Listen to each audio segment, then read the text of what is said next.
Assalamualaikum warahmatullahi wabarakatuh. Om Swastiastu, Namo Buddhaya, salam kebajikan dan salam sejahtera bagi kita semua.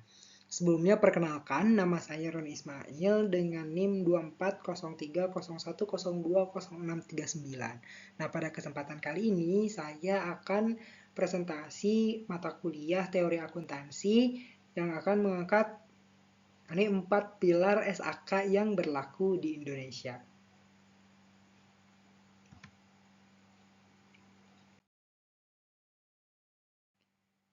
Jadi teman-teman, dalam dunia akuntansi di Indonesia terdapat 4 pilar utama standar akuntansi keuangan atau SAK yang digunakan oleh berbagai jenis entitas.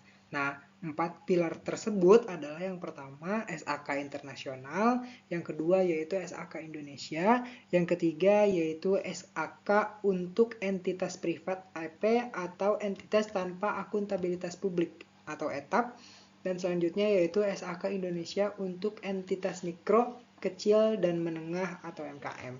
Nah, keempat pilar ini diterapkan sesuai dengan jenis dan skala entitas yang berbeda.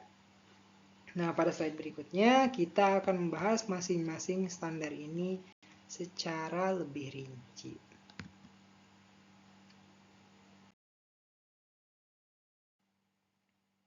Nah, sekarang kita akan membahas pilar 1 yaitu SAK internasional. Nah, yang merupakan SAK internasional ini yang merupakan standar akuntansi yang mengadopsi penuh atau full adoption dari International Financial Reporting Standards atau IFRS.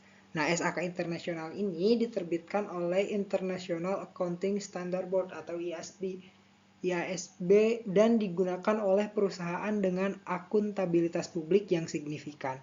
Nah, tidak ada modifikasi atau penyesuaian dalam standar ini, sehingga laporan keuangan yang dihasilkan sesuai dengan standar internasional.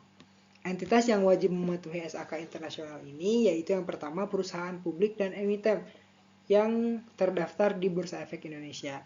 Yang kedua yaitu perbankan yang berada di bawah pengawasan OJK. Selanjutnya yaitu perusahaan asuransi baik jiwa maupun umum.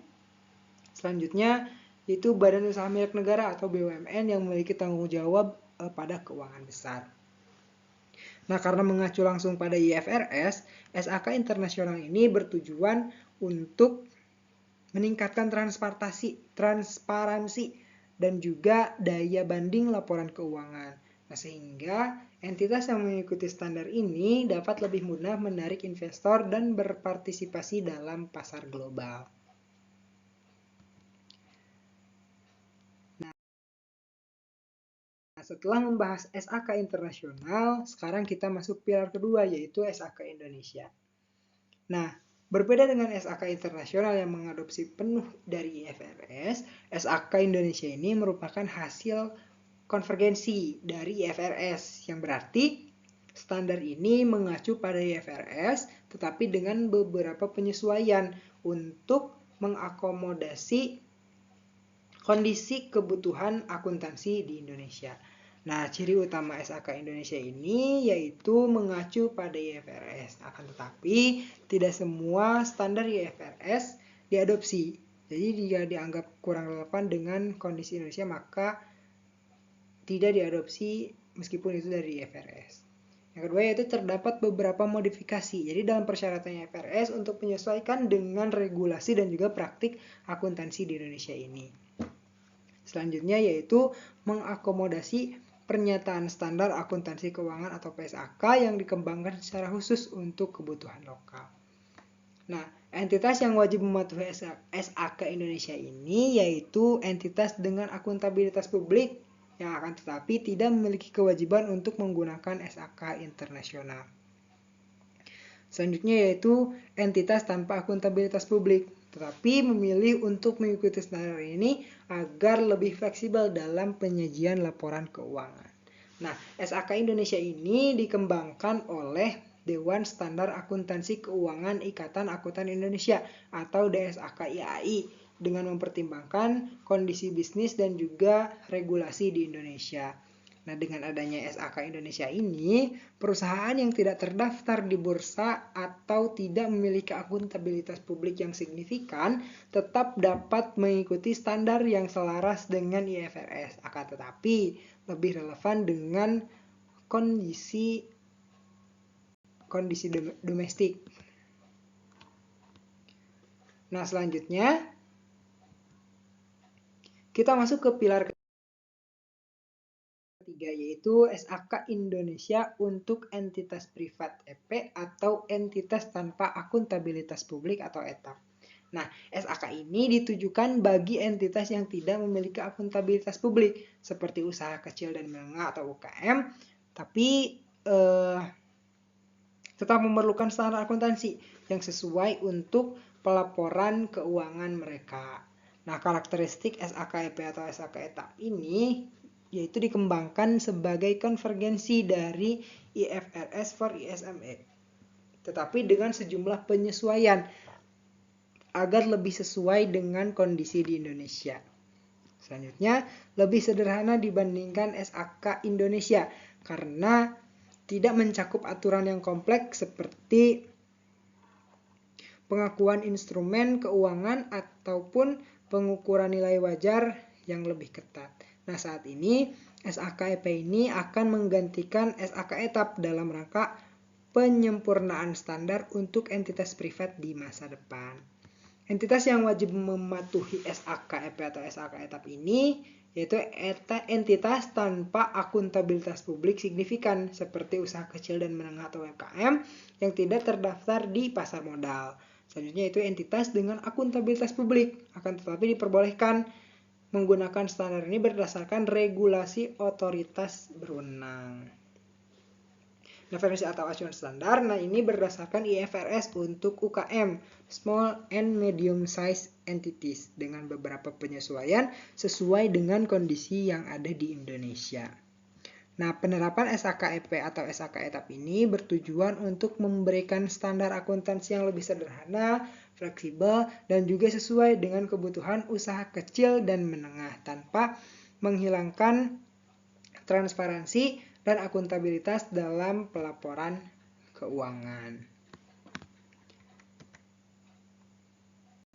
Nah, sekarang kita masuk ke pilar keempat, yaitu SAK Indonesia untuk entitas mikro, kecil, dan menengah atau UMKM. Nah, SAK ini merupakan standar akuntansi yang paling sederhana dibandingkan dengan standar lainnya. Kenapa? Karena dibuat untuk memberikan kemudahan bagi usaha mikro, kecil, dan menengah dalam menyusun laporan keuangan mereka. Karakteristik dari SAK UMKM sendiri yaitu dirancang untuk entitas tanpa akuntabilitas publik yang memenuhi kriteria usaha mikro, kecil, dan menengah sesuai dengan peraturan di Indonesia. Penyajian laporan keuangan menurut SAK UMKM ini lebih sederhana, tidak serumit standar akuntansi yang berlaku bagi perusahaan besar atau yang memiliki akuntabilitas publik.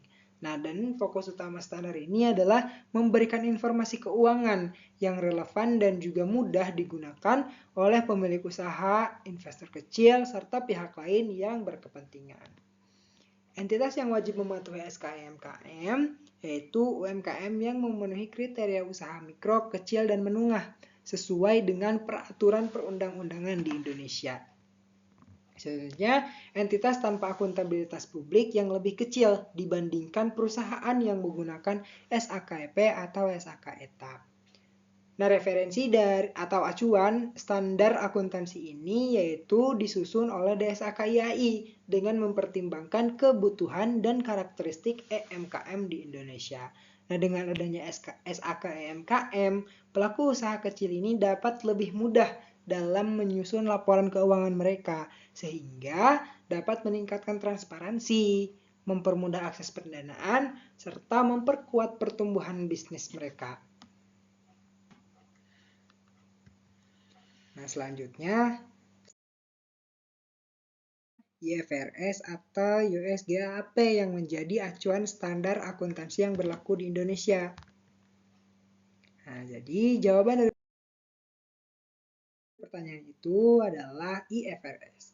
SAK di Indonesia ini dikembangkan dengan mengacu pada IFRS yang diterbitkan oleh International Accounting Board atau IASB.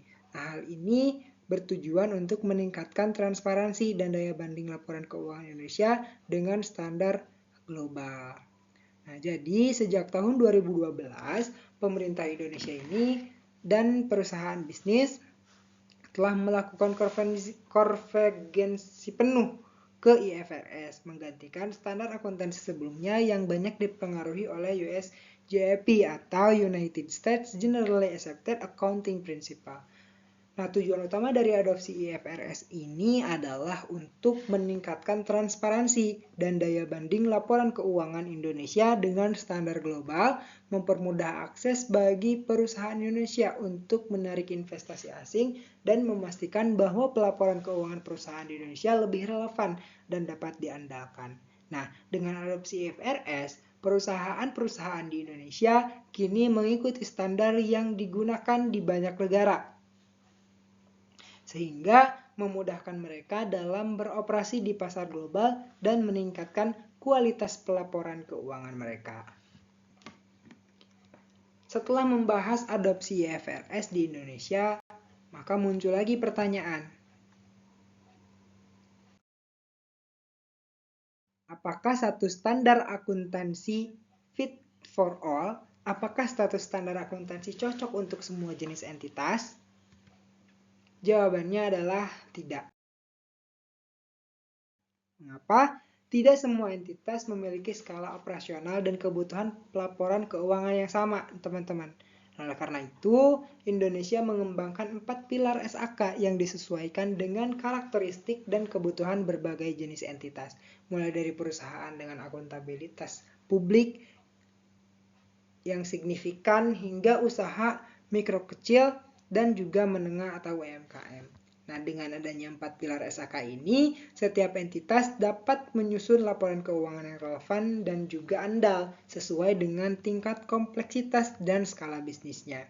Nah, jadi pendekatan multi-standar ini memungkinkan perusahaan besar, UKM, hingga entitas berbasis syariah dan pemerintahan untuk menerapkan standar akuntansi yang sesuai dengan kebutuhan mereka.